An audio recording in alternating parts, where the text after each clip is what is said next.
Welcome to Shali's kitchen. இன்னைக்கு நம்ம சூப்பராக வெஜிடபிள் பிரியாணி எப்படி பண்ணுறதுன்னு பார்க்கலாம். வீடியோக்குள்ளே போகிறதுக்கு முன்னாடி சேனலை சப்ஸ்கிரைப் பண்ணாதவங்க பண்ணிடுங்க. பண்ணவங்களுக்கு தேங்க்ஸ். இப்போது பிரியாணி பண்ணுறது எப்படின்னு பார்க்கலாம். ஒரு குக்கரில் 2 டேபிள் ஸ்பூன் அளவுக்கு நெய் ஊற்றிக்கலாம். 2 டேபிள் ஸ்பூன் அளவுக்கு சமையல் எண்ணெய் ஊற்றிக்கலாம். 2 ஏலக்காய், ஒரு பிரியாணி இலை, அதை நான் 2ஆக வெட்டி போட்டுக்கிறேன்.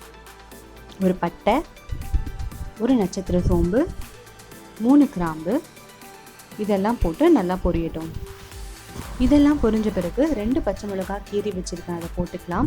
ஒரு பெரிய வெங்காயத்தை நீட்டாக வெட்டி வச்சுருக்கேன், அதையும் போட்டுட்டு நல்லா வதக்கி விட்டுக்கலாம். ஓரளவுக்கு வெங்காயம் வதங்கினதுக்கு அப்புறமா 1 டேபிள் ஸ்பூன் அளவுக்கு இஞ்சி பூண்டு விழுது ஆட் பண்ணிவிட்டு திரும்பியும் வதக்க ஆரம்பிக்கலாம். வெங்காயம் எந்த அளவுக்கு ஃப்ரை ஆகுதோ அந்த அளவுக்கு பிரியாணி டேஸ்ட்டாக இருக்கும். வெங்காயம் நல்லா வதங்கின பிறகு மசாலாஸ் ஆட் பண்ணிக்கலாம். 1/4 டேபிள் ஸ்பூன் மஞ்சள் தூள், 1/4 டேபிள் ஸ்பூன் ஜீரகத்தூள், 1/2 tablespoon garam masala, 1 tablespoon chilli powder, 1 tablespoon biryani masala, இதெல்லாம் போட்டு நல்லா வதக்கி விட்டுக்கலாம். மசாலாஸ்லாம் நல்லா வதங்கணும். நல்லா வதங்கின பிறகு நம்ம தக்காளியை ஆட் பண்ணிக்கலாம். நான் ஒரு தக்காளியை சின்னதாக வெட்டி வச்சுருக்கேன், அதை ஆட் பண்ணிவிட்டு நல்லா பேஸ்ட் மாதிரி ஆகிற அளவுக்கு வதக்கணும். தக்காளி வதங்கினதுக்கப்புறமா நம்ம வெஜிடபிள் சேர்த்துக்கலாம்.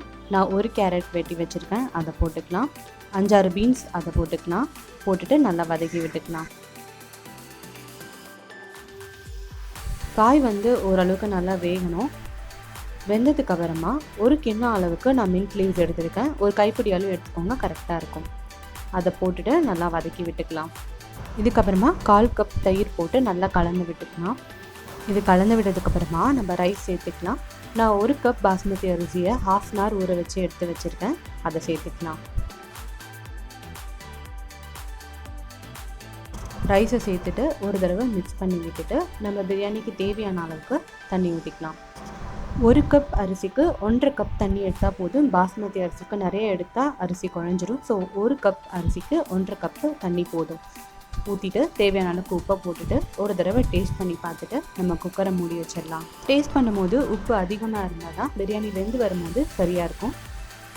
இப்போ நம்ம குக்கர் மூடி வச்சுட்டு நல்லா சிம்மில் வச்சுட்டு ஒரு 25 மினிட்ஸ் இருக்கட்டும். இப்போ சரியாக 25 மினிட்ஸ் ஆகிடுச்சு. நான் ஓப்பன் பண்ணி பார்க்குறேன். பிரியாணி சூப்பராக ரெடி ஆகிடுச்சு. கார்னர்லேருந்து நான் எப்போவுமே எடுத்து விட்டுப்பேன், ஏன்னா ரைஸ் பிரேக் ஆகுது. பார்த்திங்கன்னா ரொம்ப நீட்டாக செம்ம டேஸ்ட்டாக இருந்திருக்கு பிரியாணி. நம்ம கொஞ்சம் கொத்தமல்லி தூவி விட்டு நம்ம பிரியாணியை இறக்கி சர்வ் பண்ண வேண்டியது தான். நம்ம பிரியாணி சூப்பராக ரெடி ஆகிடுச்சு. நீங்களும் உங்கள் வீட்டில் ட்ரை பண்ணி பார்த்துட்டு எனக்கு கமெண்ட் பண்ணுங்கள். சேனலை லைக் பண்ணுங்கள், சப்ஸ்கிரைப் பண்ணுங்கள். தேங்க்யூ ஃபார் வாட்சிங் ஷாலிஸ் கிச்சன்.